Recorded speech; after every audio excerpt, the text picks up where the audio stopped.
I was in a Senate district that lost their senator, Andrew Rice, and so my representative, Al McCaffrey, chose to leave the House to run for the Senate, so the seat was vacated, and I was interested in getting involved from the political standpoint, from the policy-making standpoint. There are a lot of problems and issues in Oklahoma right now, and I felt like that perhaps with my experience I could help more here than the job I was in at the time, so that's why I ran for office. It had been stewing in my head for a while. I worked on Hillary Clinton's campaign in Oklahoma in 2008, and Senator McCaffrey and I got to be pretty good friends, and we visited a lot about policy and his role as a representative at that time, and I started thinking at that point that maybe someday I'd like to be in the House. So when it opened up, it was a perfect opportunity. Well, I'll go back a little bit further. I was born and raised in Ada, and went to OSU undergraduate and OU Law School. Moved into my district about 18 or 19 years ago. And for the last 24 years before I was elected to office, I was an administrative law judge for the state and also a special municipal court judge for the city of Oklahoma City. My district's very close. I'm only a few miles from my district. It's a very diverse district. District 88 has a very diverse population. We have the Paseo district, we have Gatewood, we have Heritage Hills and Mesta Park, so lots of diversity. I also have 20 schools in my district, and that's just over a quarter of all the Oklahoma City public schools.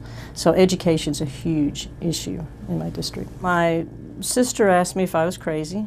That was her very first response. My other sister was very excited about it, so they've come to terms with it.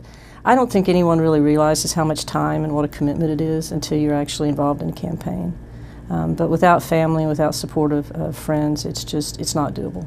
I can't imagine doing that without the support I've had. Get involved in a campaign, get involved working on a campaign to find out what that aspect's like, to find out just how much work it is, because it is an incredibly large amount of work. You take time off of your regular job, it's weekends, it's evenings, it's all-consuming.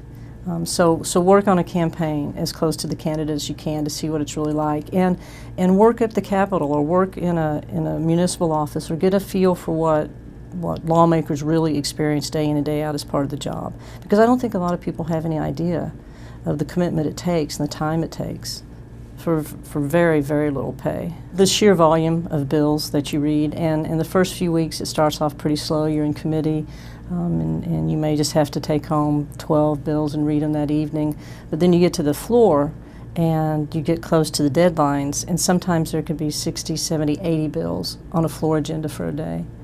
And you're just pushing through them and pushing through them, and you have to depend a lot on members of your party. That, like, if I don't understand anything about tax, then I have to depend on somebody in my party, in my caucus, that does understand about tax. And I've got to, be able to ask them, okay, what's this 25-page bill about, and depend on what they tell me. So that you have to have a lot of teamwork, especially right now in the minority. We have a very strong team. We work very well together.